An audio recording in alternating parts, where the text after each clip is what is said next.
देश प्रदेश की शुरुआत करते हैं बिहार से जुड़ी खबर के साथ। बिहार में कोरोना जांच में कुछ और जिलों में अनियमितताओं की बात सामने आ रही है। राज्य सरकार ने इस बारे में सफाई दी है कि जैसा जमुई जिले के 2 ब्लॉक में धांधली की पुष्टि हुई है, वैसी अन्य जिलों में रैंडम जांच में नहीं मिली है। लेकिन उन्होंने कहा कि राज्य सरकार सख्ती से कार्रवाई करेगी। व्यक्ति मिल रहे हैं, लेकिन मोबाइल नंबर बहुत जगह पे हम लोगों ने देखा है कि नंबर किसी और का है। नंबर में कई जगह 000 करके, चूंकि 10 डिजिट आपको लिखना है, वो लिखा हुआ है। बिहार सरकार के स्वास्थ्य विभाग के आला अधिकारी शनिवार को इंडियन एक्सप्रेस अखबार में पिछले 3 दिन से छपी खबरों पर सफाई देते हुए अब तक सबसे ज्यादा धांधली की खबर जमुई जिले से आई है। लेकिन इन अधिकारियों का कहना है कि फिलहाल जो रैंडम जांच हुई है उसमें किसी घोटाले की पुष्टि नहीं हुई। इन्होंने सार्वजनिक रूप से ये बात मानी, लेकिन सब आंकड़े आम ना करने की अपनी मजबूरी भी गिना दी। पब्लिक डोमेन में आपको भी पता है, this names can not come. Secrecy की बात है। उस समय आइडेंटिटी आप डिस्क्लोज नहीं कर सकते थे कोविड टेस्टेड लोगों के नाम। अगर व्यक्ति सही है, उसका मोबाइल नंबर और पता गलत भी हो तो उसे सही माना जाएगा। बिहार सरकार के स्वास्थ्य विभाग के अधिकारियों का ये तर्क शायद बहुत लोगों को रास नहीं आए, लेकिन सच्चाई भी यही है कि बिहार में कोरोना जांच में जो अनियमितता हुई है, उसकी जो पूरी जांच की प्रक्रिया चल रही है, शायद लोगों को उसके तर्क और उसके फाइंडिंग से कभी सहमति ना हो। पटना से कैमरामैन हबीब अली के साथ मनीष कुमार, एनडीटीवी इंडिया के लिए। बिहार में आरजेडी नेता तेज प्रताप यादव नाराज हैं। उनकी नाराजगी अपने ही भाई तेजस्वी यादव के सबसे करीबी जगदानंद सिंह के खिलाफ है। उन्होंने कहा है कि लालू प्रसाद यादव की यह हालत जगदानंद सिंह जैसे लोगों की वजह से है। उन्होंने जगदानंद सिंह पर पार्टी के नेताओं से नहीं मिलने का भी आरोप लगाया। क्या बताएंगे, हम कुछ नहीं बताएंगे। जब पिताजी थे, आदरणीय पिताजी थे, ये लोग पूरे तरीके से यही लोग हैं जो पिताजी को बीमार किए हुए हैं, जगदानंद जैसे लोग। पार्टी को नुकसान पहुंच रहा है। इनके करने से पार्टी का नुकसान हुआ है। गरीब का पार्टी है, गरीब का। आज भी गरीब साथ में है। पार्टी को आप कमजोर कर रहे हैं, भी आरोप उन्होंने अभी लगाया है। बात कर लेंगे। पार्टी को मजबूत करने के लिए चिंता कोई भी साथी करता है तो उचित चिंता। उन्होंने भी कहा कि लालू यादव की जो आज स्थिति है वो आपके जैसे लोगों के कारण है। भाई, अब जो भी स्थिति है सबके सामने है। जगदानंद जी, क्या वजह है खुलकर आप बातें नहीं कर रहे हैं? नहीं समझ पा रहे हैं। आप लोग तो इतने चिंतित हैं कि मुझे अभी मत ही नहीं चल रहा कि हम लोग चिंतित क्यों है। हो सकता है कि हम लोग की कोई बात हो, घरेलू करेंगे। पार्टी के भीतर की बातें आपसे नहीं ना हम कर सकते। असम का जिक्र करते हैं। असम में मुख्य मुकाबला बीजेपी और कांग्रेस के बीच है। दोनों दलों ने प्रचार में पूरी ताकत झोंक दी है। जहां कांग्रेस असम बचाओ बस यात्रा निकाल रही है, वहीं बीजेपी सरकार जनता को तेल और शराब में टैक्स पर राहत दे रही है। पीएम और अमित शाह 2 रैली राज्य में कर चुके हैं।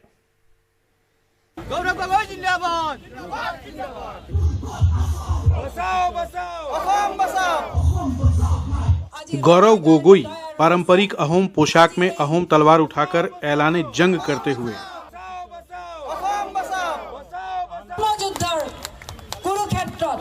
आज ৰণৰ কাৰণে তৈয়াৰ হৈছে। আজি এই ৰণহংকাৰ এই মঞ্চৰ তৰফৰ পৰা কংগ্ৰেছে আজি প্ৰদেশ কংগ্ৰেছ কমিটি और उन 4 असम बचाओ बस यात्राओं में से एक की शुरुआत करते हुए जो राज्य भर में जाकर असम विधानसभा चुनावों से पहले कांग्रेस का संदेश लोगों तक पहुंचाएंगी।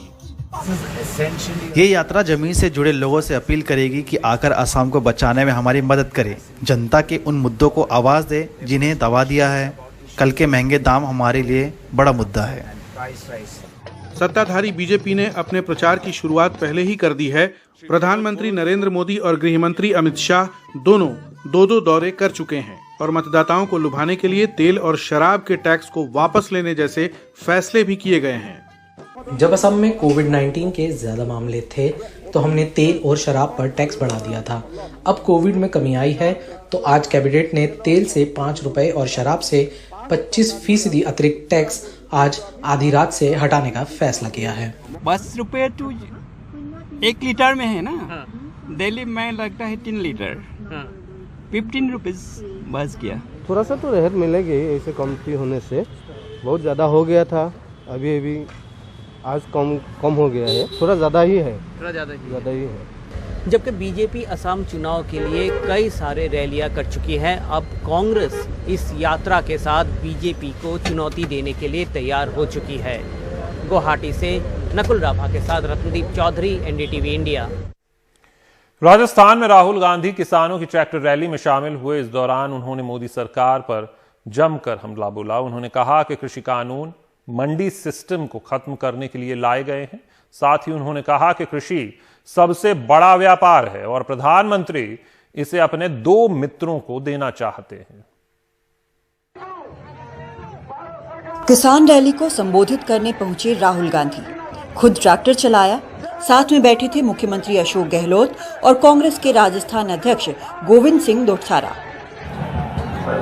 जिस मंच पर वो चढ़े वो भी 4 ट्रैक्टर ट्रॉली को जोड़ के बना था और सामने बैठे किसान भी अपने अपने ट्रैक्टर लेकर रैली में पहुंचे थे।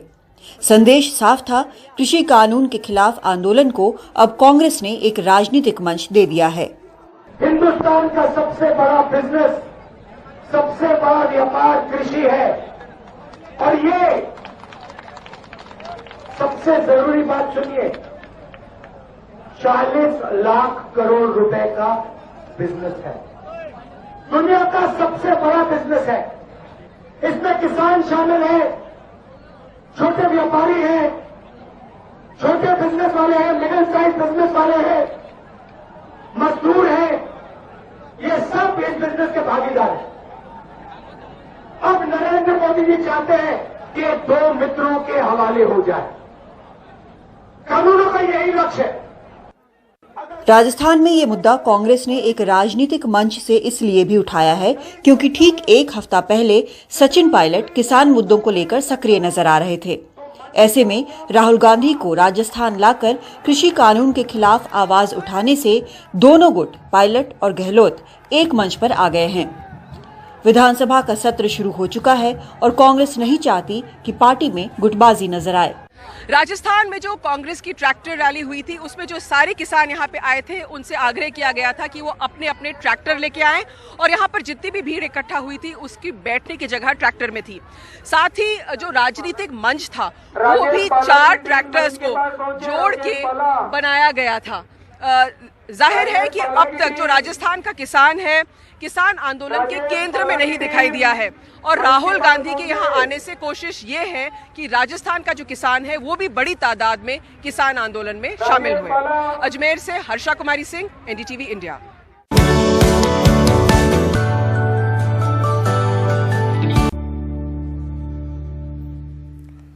7 फरवरी को महाराष्ट्र के पुणे जिले में एक 22 वर्षीय युवती के छत से कूदकर आत्महत्या करने वाला मामला अब राजनैतिक रूप ले रहा है। इस मामले में बीजेपी के नेता महाराष्ट्र सरकार के एक मंत्री पर कथित रूप से पीड़ित को आत्महत्या के लिए उकसाने का आरोप लगा रहे हैं, तो वहीं राज्य के पूर्व मुख्यमंत्री देवेंद्र फडणवीस और महिला आयोग ने पत्र लिखकर इस मामले में जांच करने की मांग की है। पुणे शहर में 7 फरवरी को 22 वर्षीय एक युवती के तीसरे मंजिल से कूदकर आत्महत्या करने के मामले पर अब महाराष्ट्र में राजनीति तेज हो गई है। राज्य के पूर्व मुख्यमंत्री देवेंद्र फडणवीस ने महाराष्ट्र के डीजीपी को पत्र लिखकर मामले की जांच करने की मांग की है। साथ ही उन्होंने पत्र में लिखा है कि ऐसे कई ऑडियो क्लिप वायरल हुए हैं जिसमें कथित तौर पर राज्य के एक मंत्री आत्महत्या के बाद पीड़ित के मोबाइल फोन को वहां से हटाने की बात अपने कार्यकर्ता से कर रहा है। बीजेपी इस मामले में सरकार को घेरती दिख रही है।